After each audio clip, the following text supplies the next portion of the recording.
Hello everyone, welcome to Civil Index and this is Pujita. This is our 8th video lecture of Indian polity series, and in our past video we saw about sources of Indian constitution and parts, articles, schedules chusam kada, and now the important thing, preamble చూద్దాం. Preamble of Indian Constitution. So ఈ preamble మనం ఎవరి నుంచి borrow చేసుకున్నాం? American constitution నుంచి. And it was adopted in November 26, 1947. ఈ preamble దేని base మీద ఇంట్రడ్యూస్ చేసుకున్నాం? Already we discussed in last previous classes also. మనకి కాన్స్టిట్యూషన్ అసెంబ్లీ థర్డ్ మీటింగ్లో జవహర్లాల్ నెహ్రూ ఆబ్జెక్టివ్ రెజల్యూషన్ని పాస్ చేశారు కదా. సో ఈ ఆబ్జెక్టివ్ రెజల్యూషన్ బేస్ మీదనే మన ప్రెజెంట్ ప్రియంబుల్ని అడాప్ట్ చేసుకున్నాం. So design based on objective resolution which was passed by Jawaharlal Nehru in third meeting of Indian constitution. ఆ థర్డ్ మీటింగ్ ఎప్పుడు? If you remember 13th December 1946. అండ్ దాన్నే మనం ఇప్పుడు ప్రియంబుల్ లాగా ఎప్పుడు అడాప్ట్ చేసుకున్నాం? November 26, 1949. అండ్ ఈ కాన్స్టిట్యూషన్, ఈ ప్రియంబుల్ ఎందుకు ఇంపార్టెంట్ అంటే, ప్రియంబుల్ మనకి ఏం చెప్తుంది అంటే, it like preference of Indian constitution. అంటే ఇండియన్ కాన్స్టిట్యూషన్ ఎలా ఉండాలి, మన గవర్నమెంట్ ఎలా ఉంటుంది అని ఫస్ట్ మనకి ఒక సమ్మరీ, మన కాన్స్టిట్యూషన్ గురించి ఆర్ మన కంట్రీ గురించి ఒక సమ్మరీ ఇచ్చేది ప్రియంబుల్. సో అసలు ప్రియంబుల్లో ఏముంటుంది ఒకసారి చూడండి. We, the people of India, having solemnly resolved to constitute India into sovereign, socialist, secular, democratic republic and secure to all its citizens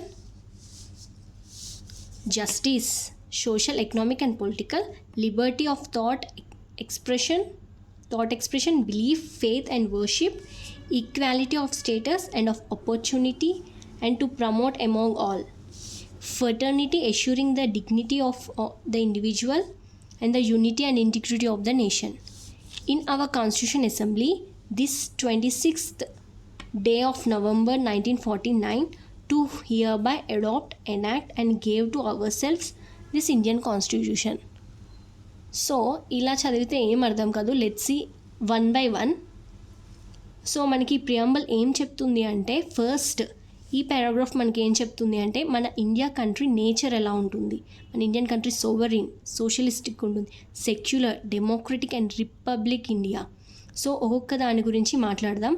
and ఇందులో ఉన్న సిటిజన్స్కి మన మెయిన్ కంపోజిషన్ ఏంటి, మన మెయిన్ ఆబ్జెక్టివ్ ఏంటి అంటే, మన ఉన్న సిటిజన్ అందరికీ equal justice, liberty, equality, fraternity and unity and integrity of nation.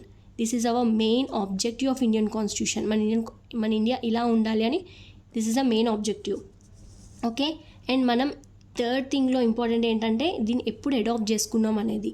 In our constitution assembly this 26th day of November 1949. అప్పుడే కదా మనం అడాప్ట్ చేసుకుంది, ఆ డేటే ఇక్కడ ఉంటుంది. So here by we adopt, enact and give our self this constitution. Preamble is amended only one time in 1976 by 42nd Amendment Act 1976. So ఈ మనకి స్టార్టింగ్ ఉన్నప్పుడు start with sovereign, democratic and republic, ఈ 3 వర్డ్సే ఉండే. Socialist, secular and integrity అనేది ఈ 3 వర్డ్స్ని మనం 42nd Amendment Actతో introduce చేసుకున్నాం. So first starting only ఈ 3నే ఉంటుండే. And now this sequence is very important. ఈ సీక్వెన్స్ చాలా ఎగ్జామ్స్లో అడిగారు. Like sovereign, socialist, secular, democratic and republic. ఈ 3 సీక్వెన్స్ ఇంపార్టెంట్. సీక్వెన్స్ కూడా గుర్తుపెట్టుకోండి.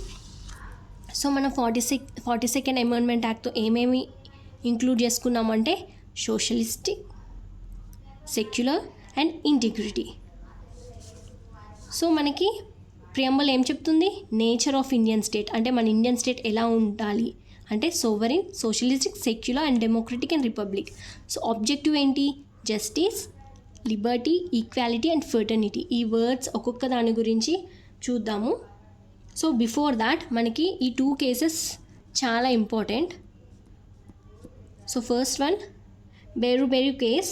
ఇందులో సుప్రీంకోర్టు ఏం చెప్పిందంటే ప్రియంబల్ మన ఇండియన్ కాన్స్టిట్యూషన్లో పార్ట్ కాదు, దాన్ని ఎమర్న్ చేయలేము అని స్టార్టింగ్లో చెప్పింది. But after that in Kesavananda Bharati కేసులో కాన్స్టిట్యూషన్ సుప్రీంకోర్టు ఏం చెప్పిందంటే preamble is a part of Indian constitution it can be amended అని చెప్పింది. సో ఈ 2 కేసెస్ లైక్ ప్రియంబల్ మీద ఏం కేసెస్ ఉన్నాయి అంటే ఈ 2 గుర్తుపెట్టుకోండి ఇంపార్టెంట్ థింగ్స్.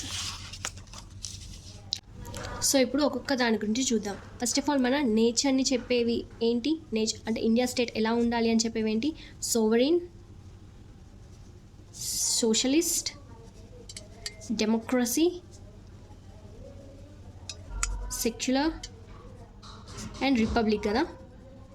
సో ఇవి ఏంటి ఒక్కొక్కటి చూద్దాం. ఫస్ట్ సోవరిన్ అంటే ఏంటి అంటే మన పాస్ట్ వీడియోస్లో కూడా సోవరిన్ వర్డ్ని మనం చాలాసార్లు డిస్కస్ చేసాం. లైక్ సోవరిన్ అంటే ఏంటంటే India is not going to depend on any country, అంటే అది లా మేకింగ్లో కానీ డెసిషన్ మేకింగ్లో కానీ అదర్ కంట్రీస్ మీద డిపెండ్ అవ్వదు. మనం we the people of India and మన ఇండియన్స్ అండ్ మన ఎన్నుకున్న రిప్రజెంటేటివ్స్ మాత్రమే మన లాస్ని మేక్ చేస్తారు. We are not going to depend on any other country. So India is not depend on any other country. India is free to take any decision internally or externally. So ఇప్పుడు మనకి British వాళ్ళు control చేశారు కదా, British వాళ్ళు act చేసిన acts మనం follow అయ్యాం. But ఇప్పటి నుంచి అండ్ ముందు కూడా we are sovereign state. We are not going to depend and we are not going to take any decisions that given by other countries. అది మన పీపుల్ అండ్ మనం ఎన్నుకున్న రిప్రజెంటేటివ్స్ మాత్రమే లా అండ్ డెసిషన్స్ తీసుకుంటాం. నెక్స్ట్ సోషలిస్ట్ మనకి స్టార్టింగ్లో లేదు, 42nd కాన్స్టిట్యూషనల్ అమెండ్మెంట్ యాక్ట్ 1976తో ఇంట్రడ్యూస్ చేశారు. సోషలిస్ట్ అంటే ఏంటంటే ఈ production and distribution were in the hands of public control అంటే లైక్ స్టేట్. ఇందులో ఆపర్చునిటీస్ అనేవి ప్రైవేట్కి గవర్నమెంట్కి ఈక్వల్ ఆపర్చునిటీస్ ఉంటాయి. సో దీని ప్రకారం మనం లైక్ ఆపర్చునిటీ ఇన్ఈక్వాలిటీస్ని మనం ఎరాడికేట్ చేయొచ్చు. సో మనకి దీనే మిక్స్డ్ ఎకానమీ, లైక్ మనకున్నది democratic socialism, like private and government equal opportunities ఉంటాయి. అండ్ ఇండియా అనేది మిక్స్డ్ ఎకానమీ, ఇట్లా ప్రైవేట్ అండ్ గవర్నమెంట్ ఇద్దరికి ఆపర్చునిటీస్ ఉన్నదాన్ని మిక్స్డ్ ఎకానమీ అంటాం. అండ్ మన ఇండియా ఎకానమీ ఏంటి, మిక్స్డ్ ఎకానమీ. ఓకే, దీన్ని 42nd కాన్స్టిట్యూషన్ అమెండ్మెంట్ యాక్ట్తో మనం ఇంట్రడ్యూస్ చేసుకున్నాం, స్టార్టింగ్లో లేదు. అండ్ నెక్స్ట్ సెక్యులర్ అంటే ఏంటి అంటే ఇది కూడా మనం 42nd కాన్స్టిట్యూషన్ అమెండ్మెంట్ యాక్ట్తో ఇంక్లూడ్ చేసుకున్నాం. And secular mean we are not going to support any or we are not going to have any official religion. అంటే మన ఇండియాలో ఈ రిలీజన్ వాళ్ళు ఉంటారు అని మనం చెప్పట్లేదు. We are giving same respect to all type of religions and అందరికీ వాళ్ళ రిలీజన్ని ఫాలో అయ్యే ఫ్రీడమ్ ఉంది. సో ఇండియా ఈజ్ నాట్ అంటే ఇది హిందూ కంట్రీ ఆర్ ఇది పర్టికులర్ రిలీజన్ కంట్రీ అని మనం ఏం చెప్పాము. We don't have any official religion and we give same respect and same freedom for all type of religions. Okay, ఇది 42nd కాన్స్టిట్యూషనల్ అమెండ్మెంట్ యాక్ట్తో introduce చేసుకున్నాం. And government or the India doesn't give any official religion. State has no religion. మన state అంటే India has no particular religion. Next democracy అంటే మనం చిన్నప్పుడు చదువుకునే ఉన్నాం. This was taken from Greek word demos plus kratia and demos mean people, kratia mean rule. అంటే మనల్ని rule చేసే గవర్నమెంట్ని పీపుల్ ఇష్టం అంటే పీపుల్ ఇష్టంతో వాళ్ళు ఓట్ చేసిన వాళ్ళే గవర్నమెంట్ ఫామ్ అవుతుంది. ఓకే, అందుకే ఒక పర్సన్కి ఒక ఓట్ రైట్ అనేది ఉంటుంది. సో అందుకే ఓట్ అనేది చాలా ఇంపార్టెంట్. మనం వేసే ఓటు ద్వారానే మనకి ఎలాంటి గవర్నమెంట్ ఫామ్ అవ్వాలి అనేది డిపెండ్ అయి ఉంటుంది. We the people we will represent our persons and they will form the government. అంటే ఇది ఇండైరెక్ట్గా పీపుల్ డిసైడ్ చేస్తుంది ఎవరు రూల్ చేయాలి అనేది. దాన్నే మనం డెమోక్రసీ అంటాం. సో అయితే మనకి ఉన్నది ఇండైరెక్ట్ డెమోక్రసీ. అంటే డైరెక్ట్ డెమోక్రసీ అంటే ఏంటి అంటే ఈ లా మేకింగ్లో డైరెక్ట్గా పీపుల్ ఓట్ చేస్తే దాన్ని డైరెక్ట్ డెమోక్రసీ అంటాం. బట్ పీపుల్ వాళ్ళ రిప్రజెంటేటివ్స్ లాస్ మేక్ చేస్తే దాన్ని ఇండైరెక్ట్ అంటాం. సో మనకి ఉన్నది indirect example India and direct example Switzerland. In this people will participate directly in policy making.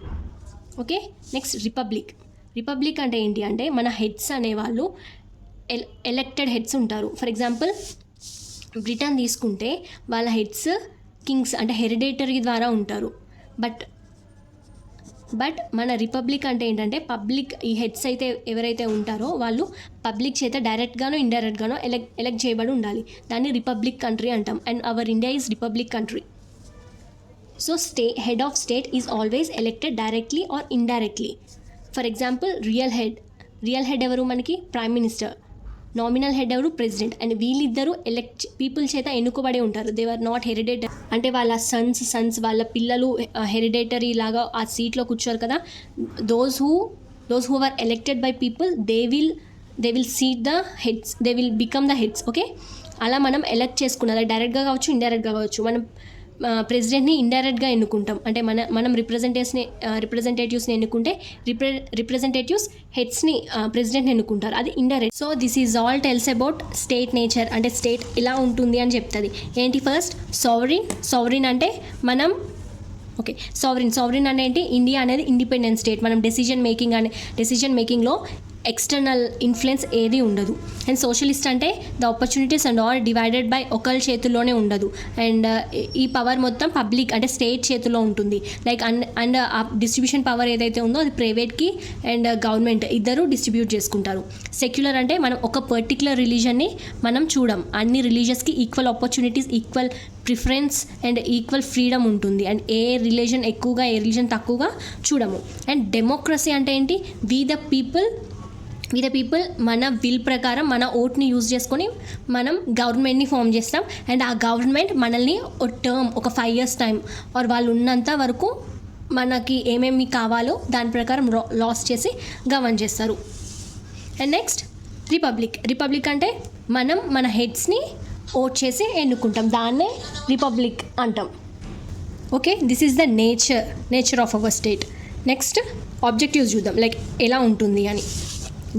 Justice మనం 3 typesలో ఇస్తాం, political, social and economic. Political అంటే we have right to vote and right to contest in elections. Every citizen has right to vote and వాళ్ళు adult franchise base మీద మనకి right to vote వస్తుంది. And we have right to contest in elections అంటే ఈ type of ఈ పీపులే contest చేయాలి, వీళ్ళు చేయొద్దు అని ఉండదు. Every one has equal right to contest in elections and vote వేసే రైట్ కూడా వస్తుంది.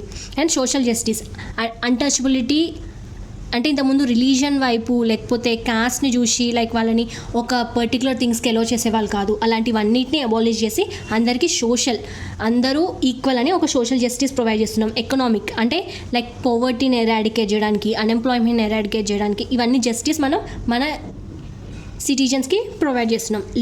లిబర్టీ మీన్స్ ఫ్రీడమ్ అంటే ఇక్కడున్న ప్రతి ఇండియన్ ప్రతి సిటిజన్కి they have right to or freedom to thought, వాళ్ళ ఎక్స్ప్రెషన్స్ని చూపించడానికి ఫ్రీడమ్ ఉంది. అండ్ వాళ్ళకి ఇష్టమైన గాడ్ని ఆర్ రిలీజన్ని ఫాలో అయ్యే ఉంది. And they have own rights, liberty of thought, expression, worship, faith and belief. Next equality అంటే every person who have living in the society has equal rights. ఒకళ్ళు ఎక్కువ ఒకళ్ళు తక్కువ కాదు. అంటే ఒక సెక్షన్ ఆఫ్ మెంబర్స్కి ఎక్కువ ప్రివిలేజెస్ ఇచ్చి ఒక సెక్షన్ ఆఫ్ మెంబర్స్కి తక్కువ అలా ఏం కాకుండా అందరినీ ఈక్వల్గా చూస్తాం. Absence of special privileges to any section of society అంటే ఒక సెక్షన్కి ప్రివిలేజెస్ ఎక్కువ ఇచ్చి తక్కువ ఇచ్చి అలా ఏం చేయకుండా అందరికీ equal all who are living in society are equal అని ఈక్వాలిటీ. ఫెటర్నిటీ అంటే బ్రదర్హుడ్ అంటే ఇక్కడ మన ఇండియన్స్ ప్రతి సిటిజన్స్ మధ్యన ఒక బ్రదర్హుడ్ నేచర్ అనేది ఉండాలి. అందరూ వీళ్ళు నాకు నచ్చరు వీళ్ళు నాకు నచ్చరని కాకుండా అందరూ ఒక బ్రదర్హుడ్ నేచర్తో ఉండాలి అని మన కాన్స్టిట్యూషన్ మన ప్రియంబుల్లో ఇండికేట్ చేసుకున్నాం. Indian constitution encourages brotherhood among the citizens of India. And integrity, it was added by 42nd Amendment Act 1976. This was objectives అంటే ఇలా ఉండాలి అని. This was the nature of the state అంటే మన స్టేట్ డెమోక్రటిక్ స్టేట్, మన state republic state, మన state sovereign state. ఇలా this tells about the nature. And ఇందులో మెయిన్గా మనం గుర్తుపెట్టుకోవాల్సింది ఫస్ట్ ఈ